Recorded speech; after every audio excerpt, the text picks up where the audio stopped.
أما بعد فأعوذ بالله من الشيطان الرجيم بسم الله الرحمن الرحيم أم يحسدون الناس على ما آتاهم الله من فضله فقد آتينا آل إبراهيم الكتاب والحكمة وآتيناهم ملكا عظيما. وعن أبي هريرة رضي الله تعالى عنه قال قال رسول الله صلى الله عليه وسلم إياكم والحسد فإن الحسد يأكل الحسنات كما تأكل النار الحطب. صدق الله وصدق رسوله النبي الكريم. إن الله وملائكته يصلون على النبي يا أيها الذين آمنوا صلوا عليه وسلموا تسليما. امام اخلاق پاک پر اللهم صل على محمد وعلى آل محمد كما صليت على إبراهيم وعلى آل إبراهيم إنك حميد مجيد. اللهم بارك على محمد وعلى آل محمد كما باركت على إبراهيم وعلى آل إبراهيم إنك حميد مجيد. میرے محترم دوستو، اللہ رب العزت ہم سب کا خالق ہے، یعنی اللہ رب العزت نے ہم سب کو پیدا کیا ہے اور اللہ رب العزت کے علاوہ کوئی ہمارا خالق نہیں ہے. بظاہر ہمیں یہ لگتا ہے کہ ہمیں والدین نے پیدا کیا ہے، لیکن حقیقت یہ ہے کہ باپ کی پشت کے اندر اس مادہ منویہ کو رکھنے والی ذات بھی اللہ رب العزت کی ہے، اور اسی طرح ماں کے رحم کے اندر بچہ پیدا کرنے کی صلاحیت بھی اللہ رب العزت نے پیدا کی ہے. اسی طرح اسی ماں کے رحم کے اندر اللہ رب العزت نے 9 مہینے تک ایک بچے کو زندہ رکھا ہے. یہ اس ماں کا کمال نہیں ہے، یہ اللہ رب العزت کی قدرت کا کمال ہے. اور اسی اللہ رب العزت نے جو ہمارا خالق ہے اس نے ہم پر کچھ احکام لاگو کیے ہیں. ظاہر سی بات ہے وہ ہمارا خالق ہے تو ہم نے ان کے احکامات کو ماننا ہے. اگر ہم ان کے احکامات کو مان کر اپنی زندگی گزاریں گے تو پھر ہمارے لیے کامیابی ہوگی، اس لیے کہ وہ ہمارا خالق ہے. اسی طرح کچھ چیزیں ایسی ہیں جن چیزوں کے نہ کرنے کا ہمیں حکم دیا گیا ہے،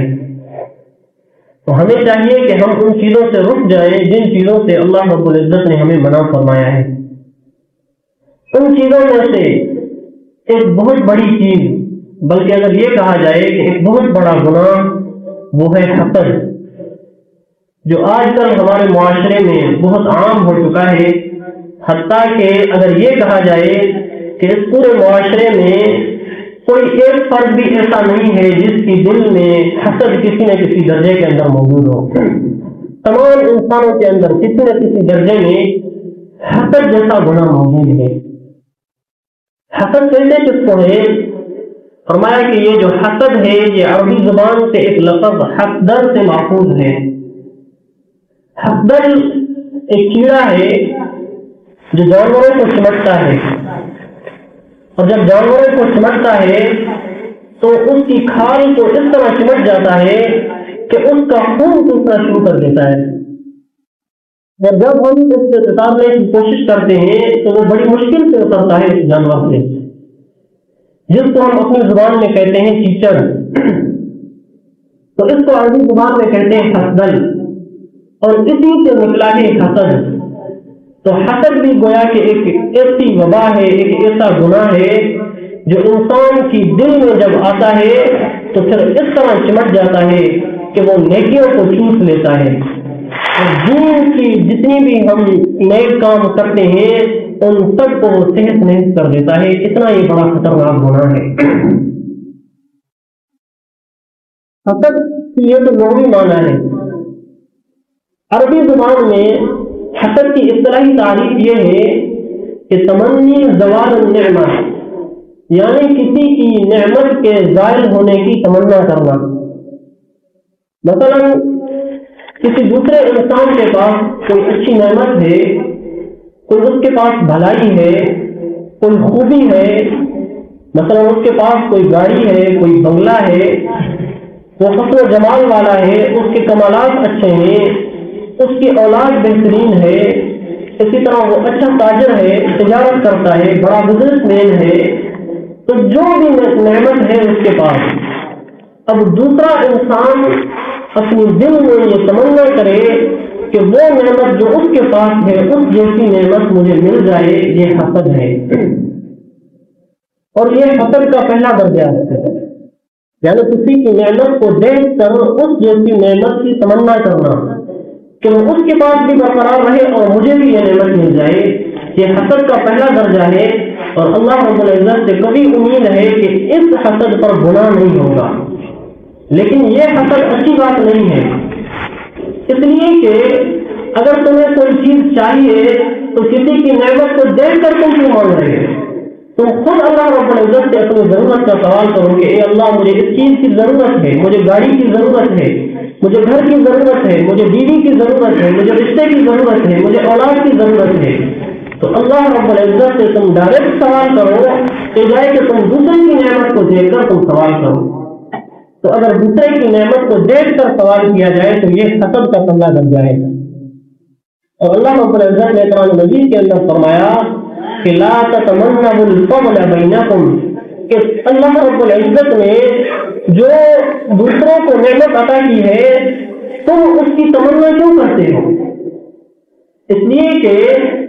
اللہ رب العزت تو ہر چیز پر قادر ہے، اور اللہ رب العزت حکیم ذات ہے کہ جس کو وہ دولت دی ہے، جس کو وہ نعمت دی ہے، اگر وہ نعمت دوسرے انسان کو مل جائے جس کی یہ تمنا کر رہا ہے تو کہیں ایسا نہ ہو کہ اس انسان کو یہ نعمت مل جائے تو پھر یہ تکبر کے اعلیٰ ترین درجے پر پہنچ جائے. فرض کریں ایک انسان ہے جو موٹر سائیکل چلاتا ہے، بائک چلاتا ہے، اس کے باوجود بھی اس کا تکبر ختم نہیں ہوتا، تو اگر اس کی مانگی ہوئی تمنا پر اس کو کار مل جائے تو پھر وہ کتنا تکبر کرے گا. اس لیے اللہ رب العزت نے فرمایا کہ میں نے تم میں سے بعض لوگوں کو بعض لوگوں پر جو فضیلت دی ہے تم اس فضیلت کا مجھ سے سوال نہ کرو، اس لیے کہ ورنہ پھر تم خسارے میں پڑ جاؤ گے، تم نقصان میں پڑ جاؤ گے. تو حسد کا پہلا درجہ یہ ہے کہ کسی کی نعمت کو دیکھ کر اس جیسی نعمت کی تمنا کرنا کہ اس کے پاس بھی وہ نعمت برقرار رہے اور میرے پاس بھی وہ نعمت آ جائے. حسد کا جو دوسرا درجہ ہے وہ یہ ہے کہ کسی انسان کی نعمت کو، کسی کی خوبی کو، کسی کی اچھائی کو، کسی کی گاڑی کو، بنگلے کو، اس کے حسن و جمال کو دیکھ کر یہ تمنا کرنا کہ اس سے وہ نعمت چھن جائے اور وہ مجھے مل جائے، اس کی گاڑی مجھے مل جائے، اس سے چھن جائے، اس کا بنگلہ مجھے مل جائے، اس سے چھن جائے. اس کے پاس جو حسن و جمال ہے جو اس کے پاس کیوں ہے وہ حسن و جمال میرے پاس آ جائے اور اس سے چھن جائے، یہ کبیرہ گناہ ہے اور یہ حسد کا دوسرا درجہ ہے. اور اس حسد سے قرآن مجید کے اندر بھی اللہ رب العزت نے فرمایا کہ تم اس طرح کا حسد نہ کرو کہ اگر کسی کے پاس کوئی نعمت ہے تو تم اس کی نعمت کو دیکھ کر یہ کہو کہ اس سے وہ نعمت چھن جائے اور وہ نعمت مجھے حاصل ہو جائے. اللہ رب العزت نے قرآن مجید کے اندر فرمایا نحن قسمنا بینہم معیشتہم فی الحیات الدنیا، کہ میں اللہ رب العزت ہوں، مجھے معلوم ہے کہ کس کو کتنی معیشت دینی ہے، کس کو کتنا مال دینا ہے، کس کو کس درجے میں رکھنا ہے. اگر اللہ رب العزت فرماتے ہیں کہ نحن قسمنا بینہم، ہم نے تقسیم کیا ہے، اگر آپ چاہتے ہو کہ اللہ رب العزت نے جو چیز تقسیم کی ہے جس انداز سے اس طرح نہ ہو بلکہ میرے انداز سے وہ تقسیم ہو تو پھر اللہ رب العزت کے خالق ہونے کا، پیدا کرنے والے کا کیا پیدا۔ اس لیے حسد کا یہ جو دوسرا درجہ ہے یہ کبیرہ گناہ ہے، اور حسد کا ایک تیسرا درجہ ہے وہ یہ ہے کہ کوئی انسان کسی کی نعمت کو دیکھ کر، کسی کی خوبی کو دیکھ کر، کسی کی اچھائی کو دیکھ کر دل میں یہ تمنا کرے کہ یہ نعمت اس سے چھن جائے، چاہے مجھے ملے یا نہ ملے۔ تو یہ حسد کا جو سب سے اعلیٰ ترین درجہ ہے یہ درجہ ہے، بلکہ یہ حسد کے گناہ سے بھی بڑھ کر کینے کے گناہ میں شامل ہو جاتا ہے۔ تو یہ سب سے بڑا اور خطرناک گناہ ہے کہ کوئی دل میں یہ خواہش کرے کہ فلاں کے پاس جو نعمت ہے وہ اس کے پاس کیوں ہے، وہ اس سے چھن جائے، چاہے وہ نعمت مجھے ملے یا نہ ملے۔ تو میرے محترم دوستو، ہم اپنے دل کے اندر جھانکیں کہ ہمارے اندر کس درجے کا حسد موجود ہے۔ یہ تو یقینی بات ہے کہ ہر انسان کے اندر حسد موجود ہے، کوئی بھی انسان ایسا نہیں ہے اس معاشرے کے اندر جو حسد جیسے گناہ سے خالی ہو، لیکن دیکھنا یہ ہے کہ اس کے دل کے اندر کس درجے کا حسد ہے تو وہ اللہ رب العزت سے اس گناہ کی معافی طلب کرے، اس لیے کہ یہ بہت بڑا خطرناک گناہ ہے۔ اس گناہ کا سب سے بڑا نقصان یہ ہوتا ہے کہ جو حاسد آدمی ہوتا ہے وہ اللہ کی تقدیر پر اعتراض کر رہا ہوتا ہے۔ اب اللہ رب العزت نے کسی کو بنگلہ دیا ہے، کوئی دل میں یہ خواہش پیدا کرے کہ اس کو یہ کیوں ملا ہے، اس سے یہ چھن جائے، تو دیا تو اللہ رب العزت نے، کون سا تمہیں دیا ہے جو تو اعتراض کر رہا ہے۔ تو اس لیے حاسد اللہ کی تقدیر پر اعتراض کرتا ہے، اور جو آدمی اللہ کی تقدیر پر اعتراض کرے پھر آپ سمجھے وہ کتنا بڑا گنہگار ہوگا کہ اللہ رب العزت سے وہ بندہ راضی نہیں ہو رہا۔ حسد کا جو دوسرا بڑا نقصان ہوتا ہے وہ نقصان یہ ہوتا ہے کہ حاسد آدمی جس چیز کا دل میں حسد رکھتا ہے، جو جذبہ رکھتا ہے، اس کا وہ حسد کبھی بھی پورا نہیں ہوتا۔ اس لیے حاسد آدمی کے بارے میں لکھا گیا ہے کہ وہ ہوتا تو مظلوم ہے لیکن اس کو ظالم ہونے کا گناہ ملتا ہے۔ اس لیے کہ جو حاسد آدمی ہوتا ہے اس کے پاس کچھ بھی نہیں ہوتا، صرف دل میں نفرت ہوتی ہے، بغض ہوتا ہے، علانیت ہوتی ہے، لیکن اس کی دل میں یہ تمنا ہوتی ہے کہ اس سے یہ چھن جائے، مطلب یہ ظلم کی تمنا کر رہا ہے تو ہے تو مظلوم لیکن اس کو ظلم کا گناہ مل رہا ہے، ظالم ہونے کا گناہ مل رہا ہے۔ اور حسد کا جو تیسرا سب سے بڑا نقصان ہے وہ یہ ہے کہ حاسد آدمی جو بھی نیکی کرتا ہے اس کی وہ نیکی ضائع ہو جاتی ہے۔ اس لیے کہ نبی کریم صلی اللہ علیہ وسلم نے فرمایا، عن ابی ہریرہ رضی اللہ تعالی عنہ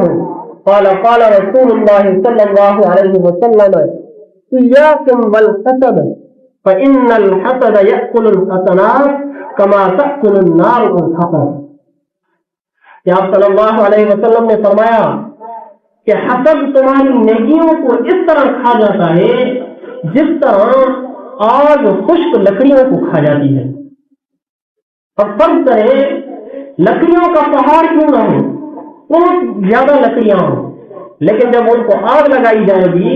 تو وہ منٹوں میں وہ آگ اور خشک لکڑی کو کھا جائے گی۔ اسی طرح حسد جو ہے وہ انسان کی نیکیوں کو اس طرح کھا جاتا ہے۔ اب ایک انسان ہے وہ اللہ رب العزت کی عبادت کرتا ہے، جب سے اس نے ہاتھ سنبھالا ہے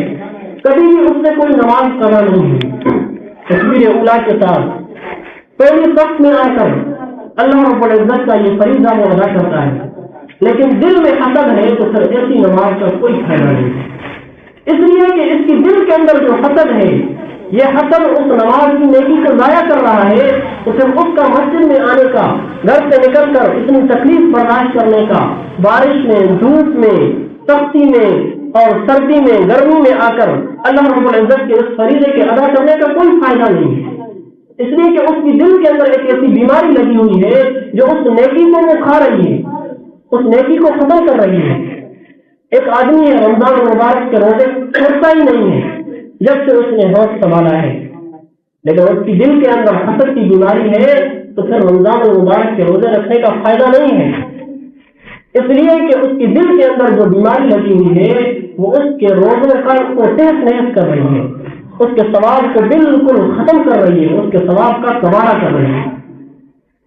ایک آدمی ہے جہاد میں جاتا ہے، کتنا افضل ترین عمل ہے جہاد، لیکن اس کی دل کے اندر اپنے مسلمان بھائی کے بارے میں حسد ہے، بغض ہے، کینہ ہے، تو اس جہاد کا کوئی فائدہ نہیں، اس لیے کہ اس کے دل کے اندر جو بیماری لگی ہوئی ہے وہ اس کے جہاد والے عمل کو بالکل ضائع کر رہی ہے، اس کی نیکی کو ختم کر رہی ہے، اس کے ثواب کا تباہ کر رہی ہے۔ غرض جتنی بھی نیکیاں ہیں اگر آپ گنتے جائیں گے تو نتیجہ یہی ملے گا کہ اگر حسد موجود ہے تو پھر اس نیکی کا ثواب ضائع ہو جائے گا۔ اس لیے ہم عزم کریں کہ اگر ہمارے دل کے اندر تھوڑا سا بھی حسد ہے اپنے مسلمان بھائی کے بارے میں تو اس حسد کو نکال لیں۔ حسد کا ایک سب سے بڑا نقصان یہ ہوتا ہے کہ جو حاسد آدمی ہوتا ہے اس کے حسد کی وجہ سے اس کے ایمان کو خطرہ لاحق ہو جاتا ہے، اس لیے کہ حدیث مبارکہ میں جناب نبی کریم صلی اللہ علیہ وسلم نے فرمایا عن ابی ہریرہ رضی اللہ تعالی عنہ قال قال رسول اللہ صلی اللہ علیہ وسلم لا يجتمعان في جوف مؤمن غبار في سبيل الله وسيف جهنم۔ یا صلی اللہ علیہ وسلم نے فرمایا کہ جس طرح وہ آدمی جو اللہ رب العزت کے راستے میں جہاد کر رہا ہے تو اس جہاد میں دوڑنے کی وجہ سے، حرکت کرنے کی وجہ سے جو غبار اٹھتا ہے اور اس کے نائب کے راستے سے اس کے پیٹ کے اندر چلا جاتا ہے تو یہ غبار اور دوسرا دوزخ کا دھواں یہ ایک آدمی کے پیٹ کے اندر جمع نہیں ہو سکتے، یعنی جو مجاہد ہوتا ہے اس پر دوزخ کی آگ حرام ہوتی ہے، تو مجاہد کی دل کے اندر، مجاہد کے پیٹ کے اندر اللہ رب العزت دوزخ کی آگ کو داخل نہیں فرماتا۔ فرمایا بالکل اسی طرح جو آدمی حاسد ہوتا ہے، حسد کرتا ہے، تو ایسے حاسد آدمی کے دل میں بھی ایمان باقی نہیں رہتا۔ ولا يجتمعان في قلب عبد الایمان والحسد، کہ ایک آدمی کے دل میں حسد اور ایمان جمع نہیں ہو سکتے۔ یاد رکھیں یہاں ایمان سے ایمان کا کامل درجہ مراد ہے کہ وہ ایمان جو سب سے اعلیٰ درجے کا ایمان ہے وہ حاسد آدمی کے دل میں نہیں رہتا ہے۔ ادنا درجے کا ایمان اس کے دل میں رہ سکتا ہے لیکن اعلیٰ درجے کا ایمان حاسد آدمی کے دل میں نہیں رہ سکتا۔ حتیٰ کہ ایک حدیث مبارکہ میں جناب نبی کریم صلی اللہ علیہ وسلم نے فرمایا کہ الحسد یفسد الایمان کما یفسد الصبر والعسل۔ آپ صلی اللہ علیہ وسلم نے فرمایا کہ یہ جو حسد ہوتا ہے یہ ایمان کو اس طرح خراب کر کے رکھ دیتا ہے جس طرح ایلوا سیب کو خراب کر کے رکھ دیتا ہے۔ ایلوا وہ چھوٹا سا بوٹا ہوتا ہے جس کے اندر کڑوا رس ہوتا ہے اور شدید کڑوا ہوتا ہے لیکن وہ فائدے مند ہوتا ہے۔ اسی طرح شہد ہے وہ سب سے زیادہ میٹھا ہوتا ہے اور وہ فائدے مند ہوتا ہے، لیکن جب اس شہد کے اندر ایلوے کی رس کو داخل کر دیا جائے تو پھر شہد کی مٹھاس ختم ہو جاتی ہے، وہ شہد خراب ہو جاتا ہے، اس میں فساد پیدا ہو جاتا ہے۔ نبی کریم صلی اللہ علیہ وسلم نے فرمایا کہ جس طرح شہد میں ایلوا داخل کرنے کی وجہ سے شہد کا ذائقہ خراب ہو جاتا ہے، اس کا ذائقہ بے مزہ ہو جاتا ہے، فرمایا بالکل اسی طرح مومن آدمی کے دل کے اندر جب یہ حسد کی بیماری پیدا ہوتی ہے تو اس کی وجہ سے ایمان خراب ہو جاتا ہے، ایمان میں فساد پیدا ہو جاتا ہے، ایمان کا جو ذائقہ ہے اس میں حلاوت نہیں رہتی۔ تو حسد کا ایک سب سے بڑا نقصان یہ ہوتا ہے کہ حاسد آدمی کا جو ایمان ہے وہ ہمیشہ خطرے میں رہتا ہے۔ ایک حدیث مبارکہ میں جناب نبی کریم صلی اللہ علیہ وسلم نے فرمایا کہ دب الیکم داء الامم قبلکم، تو حضور صلی اللہ علیہ وسلم نے فرمایا کہ مجھے خطرہ ہے کہ کہیں تمہارے اندر سابقہ امتوں کے گناہ داخل نہ ہو جائے۔ کون سے گناہ؟ الحسد والبغضاء، یعنی حسد اور بغض، کہ یہ ایسے گناہ ہیں جو سابقہ تمام امتوں کے اندر، تمام قوموں کے اندر پائے جاتے تھے، قوم عاد کے اندر، قوم ثمود کے اندر، حضرت ہود علیہ السلام کی قوم کے اندر، اسی طرح اہل کتاب جتنے بھی ہیں، یہود ہیں، نصارہ ہیں، ان کے اندر جو گناہ پائے جاتے تھے، حسد اور بغض کا گناہ، تو نبی کریم صلی اللہ علیہ وسلم نے فرمایا دب الیکم داء الامم قبلکم الحسد والبغضاء، کہ مجھے خطرہ ہے کہ میری امت کے اندر یہ گناہ داخل ہو جائیں گے۔ پھر آگے آپ صلی اللہ علیہ وسلم نے فرمایا کہ ہی الحالقہ، کہ آپ کو پتہ ہونا چاہیے کہ یہ ایسے گناہ ہیں جو مونڈ کے رکھ دیتے ہیں۔ کس چیز کو مونڈ کے رکھ دیتے ہیں؟ آپ نے فرمایا کہ تم یہ سمجھتے ہو کہ بالوں کو مونڈ کے رکھ دیتے ہیں، فرمایا لا اقول تحلق الشعر ولكن تحلق الدين، کہ تم یہ سمجھتے ہو کہ یہ بالوں کو مونڈ کے رکھ دیتے ہیں، نہیں، بلکہ حسد اور بغض ایسا گناہ ہے جو تمہارے دین کو مونڈ کے رکھ دیتے ہیں، کہ جس طرح اس طرح جو ہے اگر پھیرا جائے تو بالکل بال صاف ہو جاتے ہیں، اگر سر پر پھیرا جائے تو سر کے بال بالکل صاف ہو جاتے ہیں، اگر جسم کے کسی دوسرے حصے پر پھیرا جائے تو اس حصے سے بال صاف ہو جاتے ہیں۔ فرمایا کہ بالکل اسی طرح اگر کسی کی دل کے اندر حسد اور بغض جیسی بیماری آ جاتی ہے تو اس کی دل سے دین کا صفایا ہو جاتا ہے، بالکل اس کی دل سے دین مونڈ دیا جاتا ہے۔ تو میرے محترم دوستو، حضور علیہ الصلوۃ والسلام کے فرامین کی روشنی میں ہم غور کریں کہ یہ حسد کتنی بری بیماری ہے، اور یہ بیماری ہمارے پورے معاشرے کے اندر، ہمارے ہر گھر کے اندر، ہمارے شہروں کے اندر، بازاروں کے اندر یہ بیماری اکثریت کے طور پر جو پائی جاتی ہے۔ حتیٰ کہ ایک حدیث مبارکہ میں نبی کریم صلی اللہ علیہ وسلم نے فرمایا کہ اللہ رب العزت کی بارگاہ میں پیر اور جمعرات کے دن لوگوں کے اعمال پیش کیے جاتے ہیں،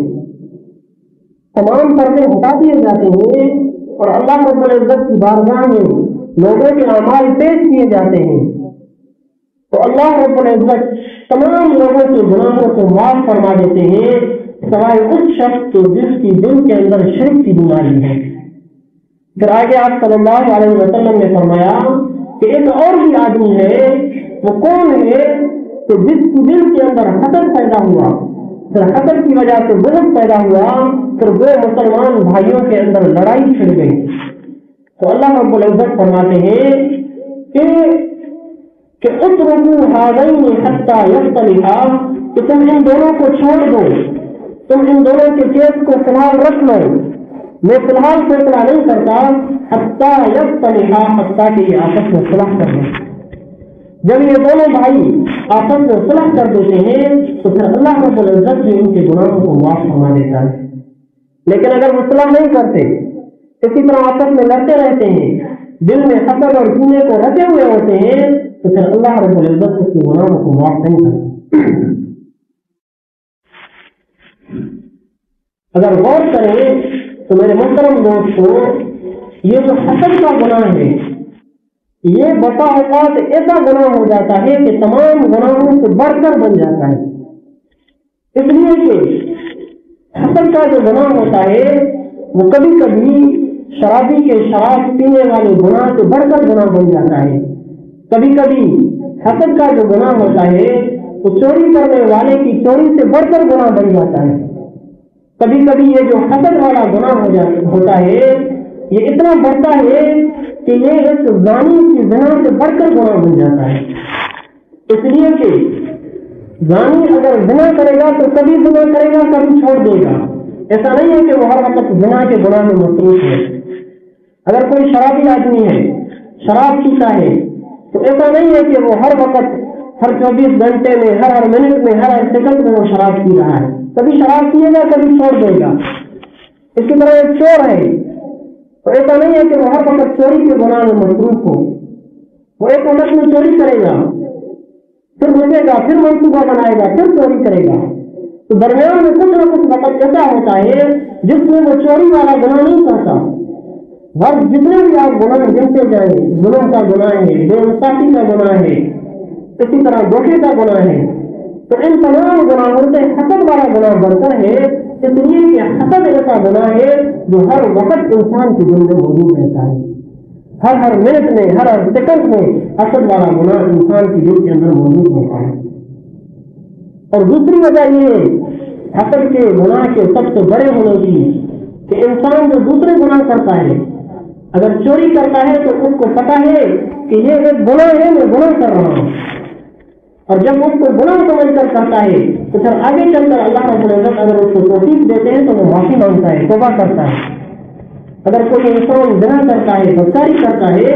تو اس کو یہ پتا ہوتا ہے کہ میں نے گناہ کا کام کر رہا ہوں، پھر آگے چل کر اس کی معافی بھی مانگ سکتا ہے، توبہ بھی کر سکتا ہے، اللہ اس کو معاف بھی کر سکتے ہیں. اسی طرح ڈاکے کا گناہ ہے، جب انسان کوئی ڈاکہ ڈال رہا ہوتا ہے، کسی کا مال غصب کر رہا ہوتا ہے، تو اس کو یہ پتا ہوتا ہے کہ یہ میں گناہ کر رہا ہوں، تو اس کی معافی مانگ سکتا ہے. لیکن جو انسان حسد کر رہا ہوتا ہے اس کو یہ پتا بھی نہیں ہوتا کہ یہ میں گناہ کر رہا ہوں، وہ بے توجہی میں اس گناہ میں لگا رہتا ہے. اس وجہ سے اس انسان کو معافی مانگنے کا بھی موقع نہیں ملتا. تو اس لیے بسا اوقات یہ جو حسد کا گناہ ہوتا ہے یہ تمام گناہوں سے بڑھ کر گناہ ہوتا ہے. تو میرے محترم دوستوں، ہم کوشش کریں ان دنوں کے اندر گناہ موجود ہے، اس گناہ سے ہم اللہ رب العزت سے معافی طلب کریں. ہمارے گھروں کے اندر یہ گناہ موجود ہے،